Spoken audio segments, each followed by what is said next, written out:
Hi, Lucy here, bringing to you tip number 2 on relationships that make you smile.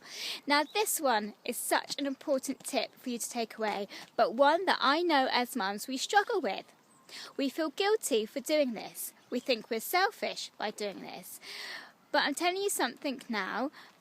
This tip, if you incorporate this into your life, you watch how magical your relationships around you suddenly become. And that is to put yourself first, to fill yourself up, and to give yourself that self-care.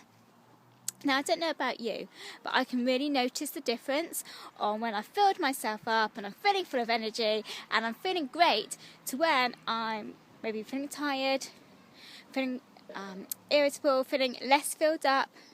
And I notice how different I am around the relationships that I'm with, whether that's with my daughter, my partner, my mum, or anybody that I'm around. You know, if I'm feeling tired and on empty, I feel really irritated sometimes by some of the situations I find myself in, rather than when I'm feeling filled up and I've really enthralled in that self-care and feeling full of energy.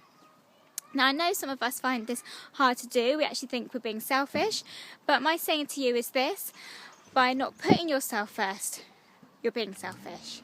By not going out there and filling yourself up, it's being selfish because you're running on empty. And we can't function as mums if we're running on empty with our children or in our business if we haven't got that fuel inside of us. Think of it like a car. You know, if a car hasn't got any fuel, it's going to not get very far, be a bit sluggish and feel a bit irritable. Fill it up with petrol. Well, hey, off you go. And that's exactly what it is when filling yourself up first and enthralling in that self-care for you and your relationships. So a little task for you to be would be is to write a list of everything that you enjoy doing. Now, I'm not saying to you, I had somebody in my group the other day who said, you know what, possible things I could do. Now, this is stuff that you can do every day. So I'm not suggesting that you go and do a spa every day, but what I'm suggesting is that maybe you like reading, to read some of your favourite book, to watch a film, a documentary, maybe to go and meet some friends for a cup of coffee, anything that fills you up, that you can do something at least once a day for that self-care. And I had another member actually say, but by doing self-care, I am being selfish because I want to spend time with the people close to me. Now, when I say this to you, self-care is not about just doing stuff for yourself. It's about doing things that you enjoy and fills you up. So if that means, spending some time with your husband or your children to really get you filled up and happy, then that's it. Go ahead and do it. Do things that really fill you up and that you get fun from.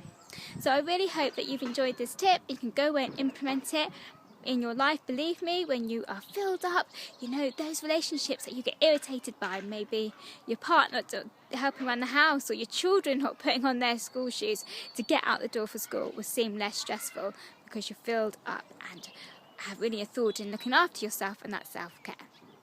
So I'll be bringing to you tip number 3 very shortly, and until we connect again, I'm wishing you lots of happiness and success on your journey, and keep on being amazing.